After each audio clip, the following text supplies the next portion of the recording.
নিজের টাকায় কিনা জিবি ও মিনিটের মেয়াদ থাকবে কেন? গ্রহণ করেছে, তাই না? ঠিক আছে, তো এখন আপনি স্যার এইজন্য আমি এটা বললাম যে ঘটনা আমি এটা দেখছি। এখন বলেন। এখন প্রশ্ন আছে স্যার, এই যে আমি 4টা কার্ড নিয়ে আসছি বিভিন্ন কোম্পানির, যেখানে লেখা আছে 2 দিন মেয়াদ, 19 টাকায় 2 দিন মেয়াদ। এটা হচ্ছে বাংলা লিঙ্ক। এখন আছে 19 টাকায় আপনার 24 ঘন্টা মেয়াদ রবি, আর এয়ারটেল আছে 19 টাকায় 31 দিন 3 দিন মেয়াদ, আর গ্রামীণে 2 দিন মেয়াদ। আমার প্রশ্ন হচ্ছে এই জিনিসগুলো কি স্যার পচা যায়? এটির মেয়াদ থাকবে কেন? আমার প্রশ্ন হচ্ছে মানুষের টাকা আপনি মনে করেন আমরা যদি 20 কোটি লোক হই, যদি 20 টাকা করে ভরি, আর একদিন সবাই কথা বললাম না, কত হাজার কোটি টাকা এই কোম্পানি নিয়ে যাচ্ছে, সিস্টেমের মাধ্যমে নিয়ে যাচ্ছে। এর আগে আমি বলেছিলাম, একটা নিউজে দেখাইছে 17 মিলিয়ন ভিউ হয়েছে। ওদিক থেকে উচিত ছিল এই সিস্টেমটাকে বাংলাদেশে বন্ধ করে দেওয়া। আমি বারবার বলেছি গরিব মানুষ ভিক্ষা করে, সে 20 টাকা ভরে। আপনি হয়তো জানেন না, আজকে বললাম সে তার মা মারা গেছে, বাপ মারা গেছে, সে কথা বললো না, তার মানে আমার টাকা চলে যাবে? হয় কেন? এই গ্রামীণ ফোন কোম্পানি বা অন্য কোনো কোম্পানি এরা কারা? এরা আপনাদেরকে না জানে হাজার হাজার কোটি টাকা সিস্টেমের মাধ্যমে নিয়ে যাবে। এটা কিন্তু স্যার সহ্য করার মতো না। প্রথম প্রশ্ন হচ্ছে এটাকে আজকের মিটিং এর পর থেকে কিছুক্ষণ পরের মতো আপনারা দিবেন, যাতে বাংলাদেশের কোন জনগণের একটি টাকা যাতে না যায়। এটা আমার দাবি। কত হাজার কোটি টাকা আপনি এই ব্যবসাটা আমাকে দেন, লাইসেন্সটা আমাকে দেন। আমার যে ব্যবসায়ী আছে 15 লক্ষ বাংলাদেশ, আমি কিন্তু লাইসেন্সদারি প্রতিষ্ঠান, আমার এফবিসিসি এর মেম্বার। এই লাইসেন্সটা আমাকে দেন, আমি বাংলাদেশে ব্যবসা করি। এই টাকা আপনার সরকারি খাতে কত টাকা লাগে আমি দিব, এই কোম্পানিকে পাচার করার জন্য দিব না স্যার। এই জনগণের টাকা পাচার করে তারা নিয়ে দেবে, এটা আমি দিতে রাজি নাই। কিন্তু আমাকে মেরে ফেলেন, কোনো আপত্তি নেই।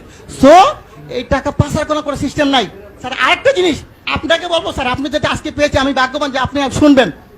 আমরা যখন এই ব্যবসা শুরু করি 27 টাকা কমিশন ছিল, 27 টাকা। তার সরকারি কর্মকর্তা যিনি 2000 টাকা বেতন হয়েছে, তার বেতন এখন 20,000 টাকা। কিন্তু এখন কত স্যার? আমাদের কিন্তু সেই 27 টাকাই রাখছেন। আমাদের কি কমিশন বাড়বে না স্যার? আমার প্রশ্ন হচ্ছে আপনারা অবশ্যই একটু কমিশনের ব্যাপার ব্যবস্থা করেন, যে যাদের একটু ব্যবসা করে তারা। আমরা সবাই শিক্ষিত ছেলে স্যার, এখানে প্রায় 15 লক্ষ ব্যবসা করি।